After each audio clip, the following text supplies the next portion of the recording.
Coucou tout le monde, bienvenue dans cette nouvelle réalisation.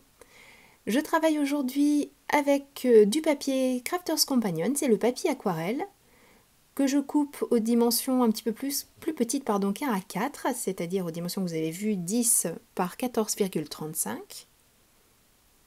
Et je vais utiliser deux couleurs de distress. Tout d'abord la Seedless Preserves que je vais passer directement en mettant le pad à l'envers sur le papier. Alors je frotte tout doucement, je n'appuie pas du tout, je dépose juste un petit peu d'encre. Même chose avec le deuxième coloris.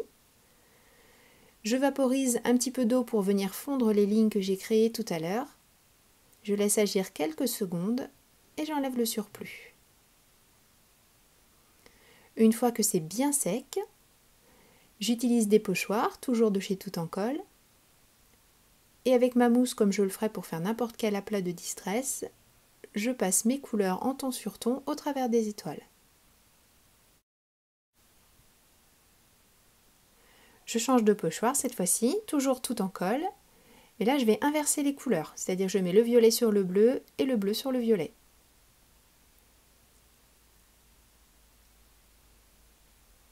Je ne fais pas forcément tout le pochoir, je fais en sorte de faire ces petits rayons vers le haut de la carte, mais pas forcément jusqu'au bout au bout.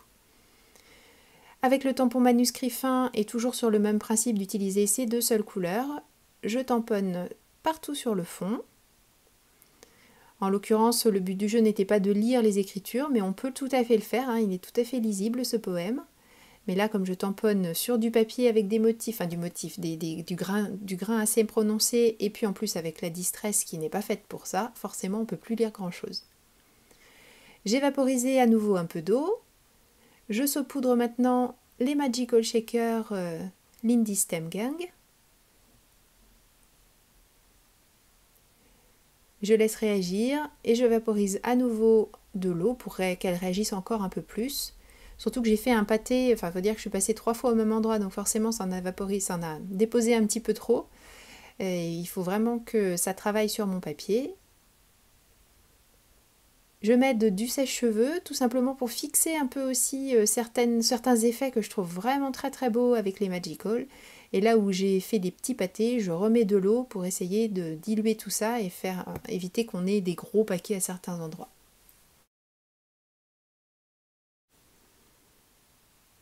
Je vais laisser finir de sécher tout seul pendant que je m'occupe des petites chouettes. Toujours sur ce même papier Crafters Companion, je vais tamponner mes chouettes avec de la Versafine puisque j'utilise une technique à l'eau. J'aurais pu prendre mon encre hybride aussi, mais comme là je suis sûre d'utiliser une technique à l'eau, je préfère utiliser ma Versafine qui va me donner vraiment un beau noir et puis qui est vraiment parfaite pour faire des choses très très fines.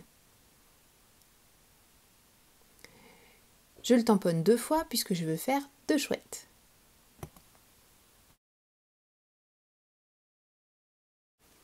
Toujours avec ces deux mêmes couleurs de distress, je vais mettre en couleur mes petites chouettes avec un pinceau, de l'eau. Je vais prélever, donc je mets quand même relativement beaucoup d'eau entre guillemets dans mon pinceau, ça ne goûte pas non plus mais il est bien humide.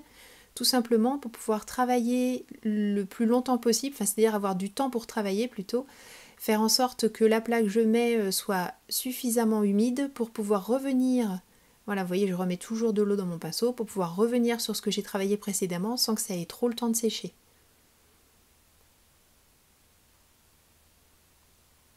Comme je vous l'ai déjà expliqué dans d'autres vidéos, c'est vraiment le secret pour éviter d'avoir des transitions marquées.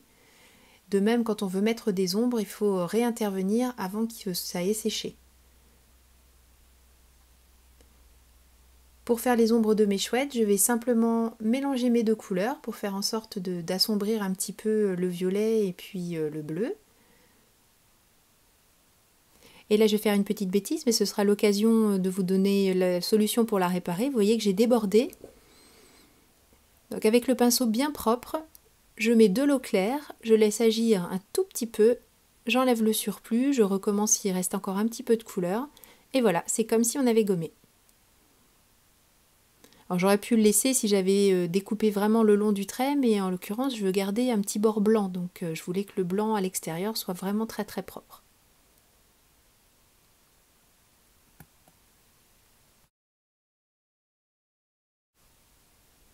Même chose sur la deuxième chouette, mais cette fois-ci avec le coloris bleu. Là aussi, les ombres seront faites avec le mélange des deux couleurs.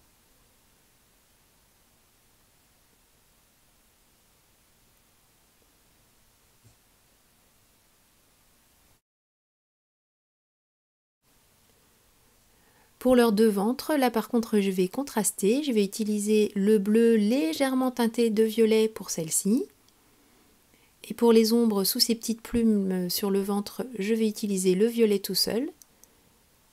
Comme ça on a vraiment une impression de volume, on a l'impression qu'elle se soulève. Et je fais le contraire pour la seconde chouette.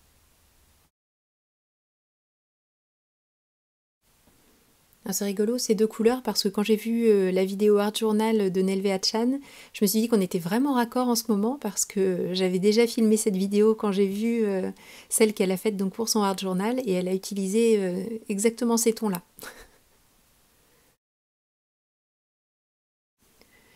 Ma mise en couleur étant terminée et surtout mes motifs étant bien secs, je fais mon petit découpage en laissant un bord blanc, d'où l'importance tout à l'heure d'enlever la petite tache que j'avais faite.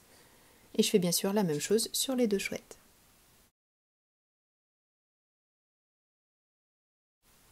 Avec les doigts, j'ai bombé le corps des petites chouettes et j'ai relevé un petit peu les ailes pour donner du volume. Et pour conserver ce volume au maximum, je vais mettre de la mousse adhésive au dos. Et fixer ensuite le tout sur mon fond de carte, bien sûr, qui a eu le temps de bien sécher.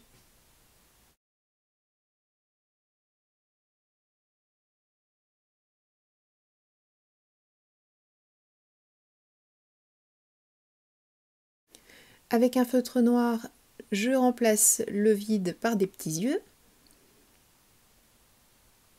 J'ai choisi un feutre un petit peu fin là pour faire le remplissage, c'était pas évident. Mais bon, ça se passe bien quand même. Et ensuite, une fois que j'ai fini la petite bille noire, je rajoute une pointe de lumière avec mon stylo gel blanc.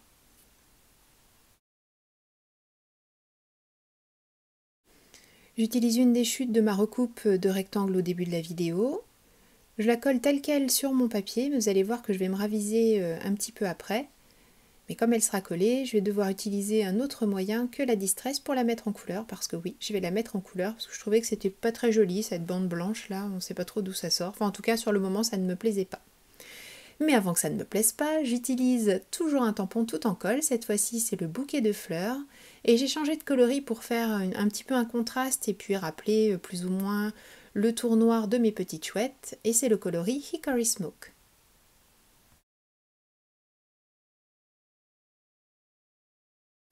Dans du papier maille blanc, je réalise ma base de carte. J'ai tout simplement coupé mon A4 en deux. Je me retrouve donc avec un A5 que je plie donc un A6. Et comme j'ai enlevé tout à l'heure les 5 mm aux dimensions d'un format A6, ça crée un petit cadre tout autour de ma carte et je n'ai plus qu'à fixer avec ma colle à pointe fine ce que l'on a créé sur la base de carte. Pour continuer à apporter de la lumière et faire en sorte que mes petites chouettes aient l'air encore plus réveillées, j'ai repris mon stylo gel blanc, je crayonne toute cette zone, je vais laisser sécher la première couche et je vais recommencer pour que le blanc soit vraiment bien présent.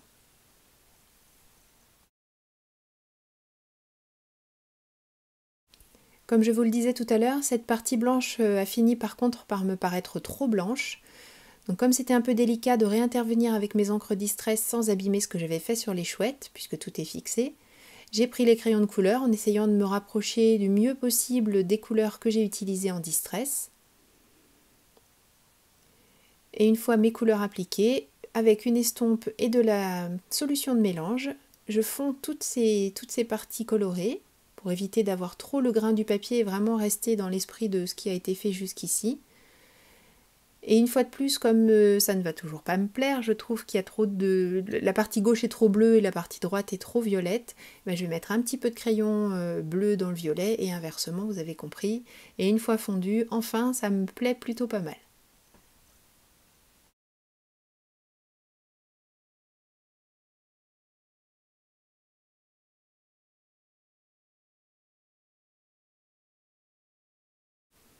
Pour terminer ma carte, avec du Glossy Accent, je vais fixer des sequins, toujours en respectant mon code couleur et en apportant des sequins transparents tout simplement pour faire en sorte de décorer sans trop ajouter de couleurs. Faut pas que ça devienne trop lourd.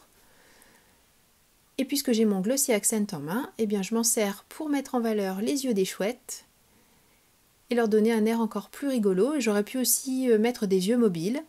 Et puis j'aurais pu, en plus des yeux mobiles, mettre des ressorts sous mes chouettes, ça aurait été vraiment rigolo. Et cette carte est terminée. Merci beaucoup d'avoir suivi cette vidéo. Je vous donne rendez-vous bien sûr très bientôt pour une nouvelle création. D'ici là, prenez bien soin de vous et surtout, créez et partagez. Gros bisous, bye bye.